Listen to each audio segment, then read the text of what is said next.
Well, some seem to think that a sermon is meant to point out some new thing, to lift up some sparkling idea never before heard. In my 16th year of parish ministry, I fully understand that that is usually impossible. I'm with the author of the book of Ecclesiastes who lamented that there is nothing new under the sun. At its best, preaching is about reminding, pointing to something in the human spirit or beyond us which we all somehow know but are in constant danger of forgetting or getting out of balance. Today, as is true pretty much every Sunday, I have nothing new to say to you. But what I believe on this Earth Day Sunday is this: if we are to save the earth, we will need not only to change our light bulbs and drive less and advocate for legislative change, we'll need to repeatedly reconnect with some ancient truths.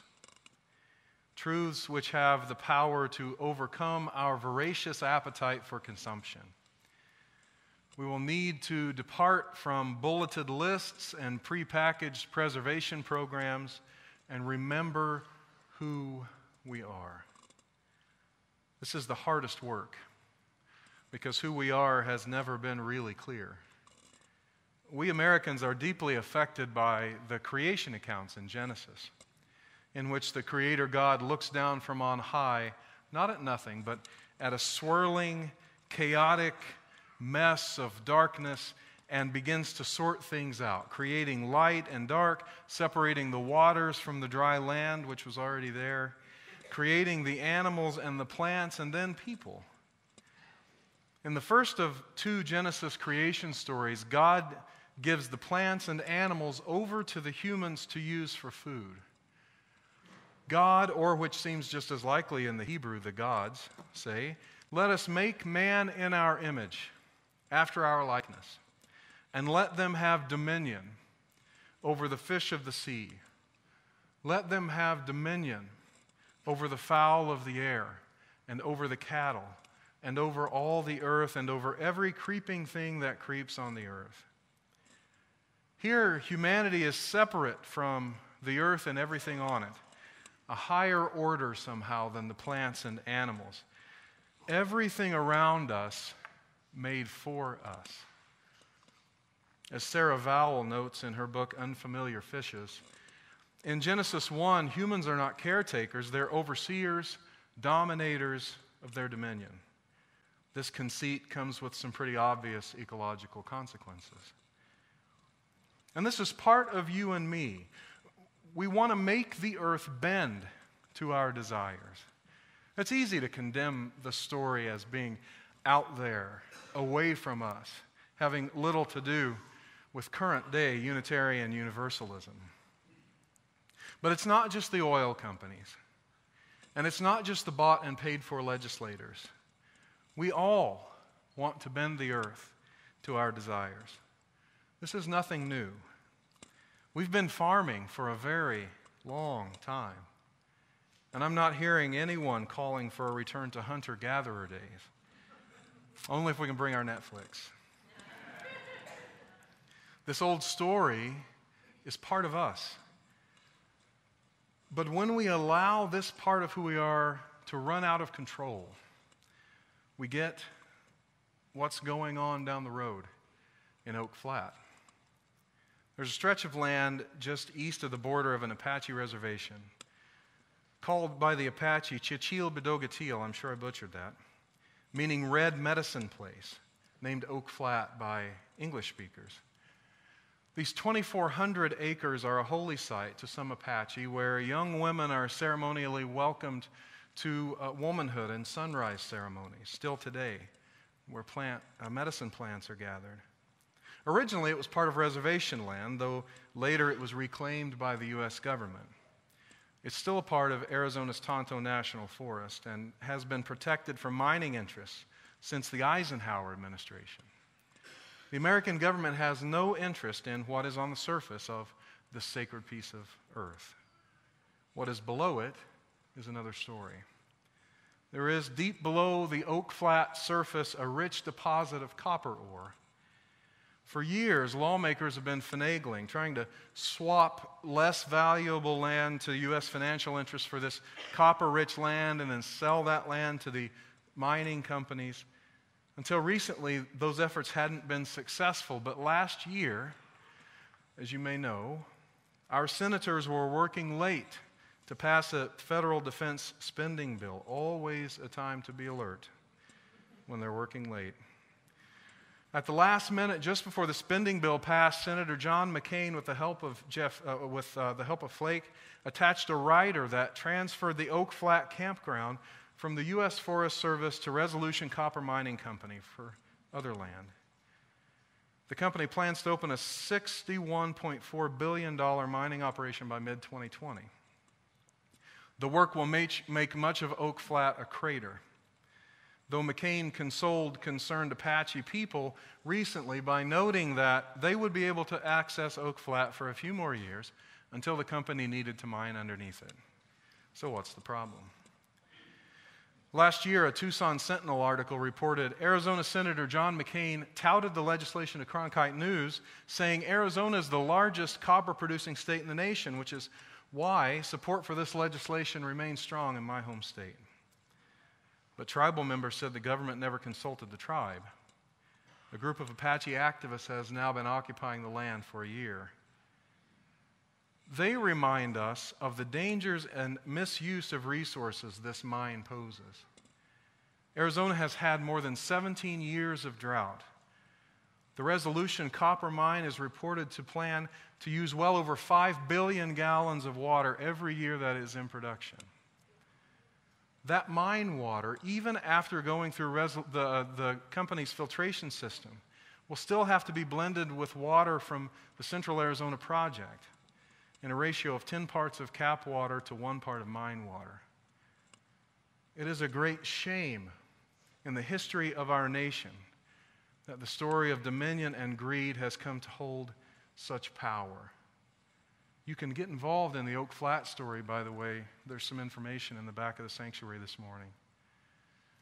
The U.S. was founded on the notion in many ways that the earth, and especially maybe this earth, is a lump of clay waiting to be molded as we see fit. We're a long way down that road, but there's more to us than that story. I mentioned earlier Sarah Vowell's book, Unfamiliar Fishes. In it, she details the annexation of Hawaii by the United States in the late 19th century. As the book jacket says, she examines the place where manifest destiny got a sunburn. She contrasts the Genesis 1 story with, put forward by the Christian missionaries, with the Hawaiian origin myth. In the Hawaiian myth, the taro root grows from the earth, the product of the earth mother and the sky father mating. Taro is humanized to some degree in the story. It's seen as the older sibling of human beings. Taro is used to produce poi, which is a staple of ancient and current Hawaiian tables. Taro, the older sibling, taking care of humans, the younger, by becoming food for them. Vowell writes, the word for Hawaii's commoner class, the people responsible for growing taro and other food, can be translated as eyes of the land, meaning they're the stewards, keeping watch in a reciprocal family arrangement. The land takes care of them, and they take care of the land.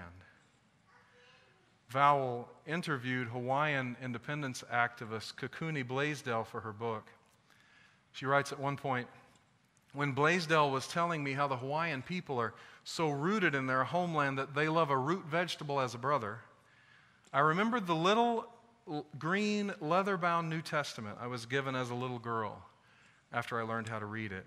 It was no bigger than my tiny hands. Blaisdell and I were sitting outside in Honolulu.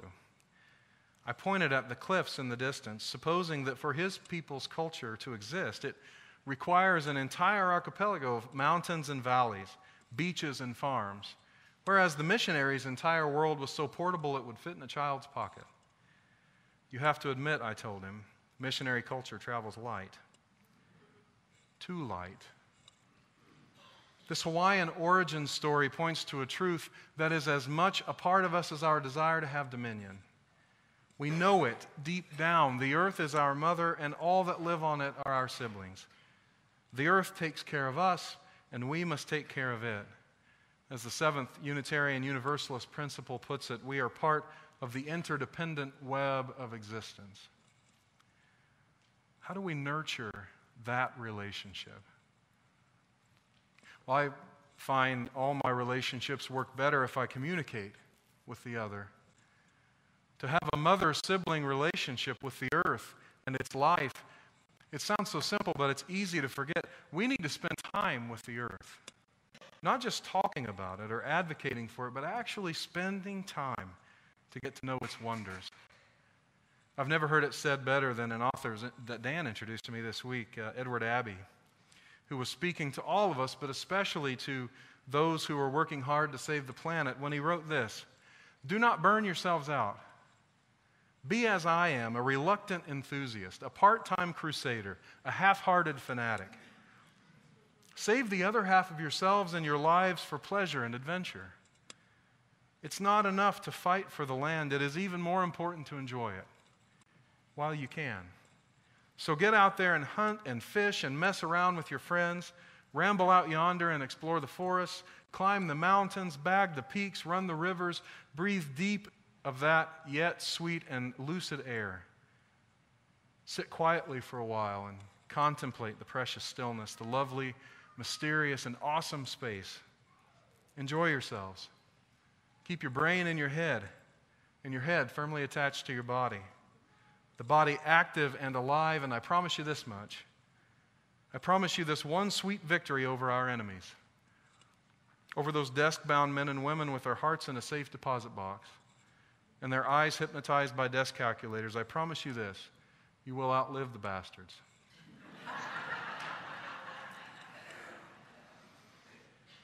Well, sometimes I'm enjoying and sometimes I'm the bastards, I think. More than just outliving other people, that kind of practice might cultivate the gratitude that is the key of the Spirit to unlock the fire we need to sustain environmental preservation.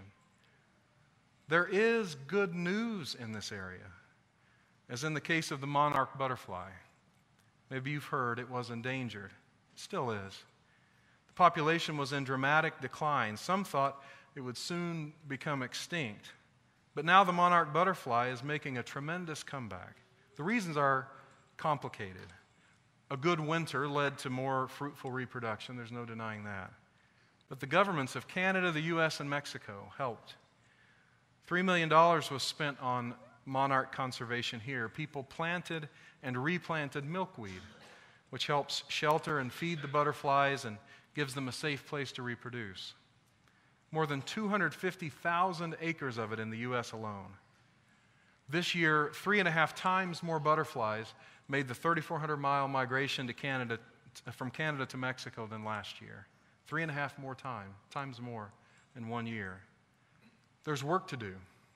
Still, there are only a fourth of the monarchs there were 20 years ago, but environmentalists agree that this success is something to celebrate and to build on.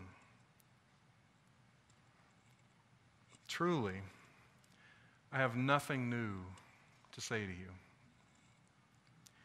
But may I remind you of the two stories which must find balance in each of us. We are consumers of the earth, bending it to our needs. And that very earth which we consume is our mother, taking care of us, needing us to take care of her. These days call for us to nurture that part of ourselves that's deeply in touch with our interdependence on the earth and all living things thereon. To be mindful of our relationship with the earth. May we be ever more so. Amen.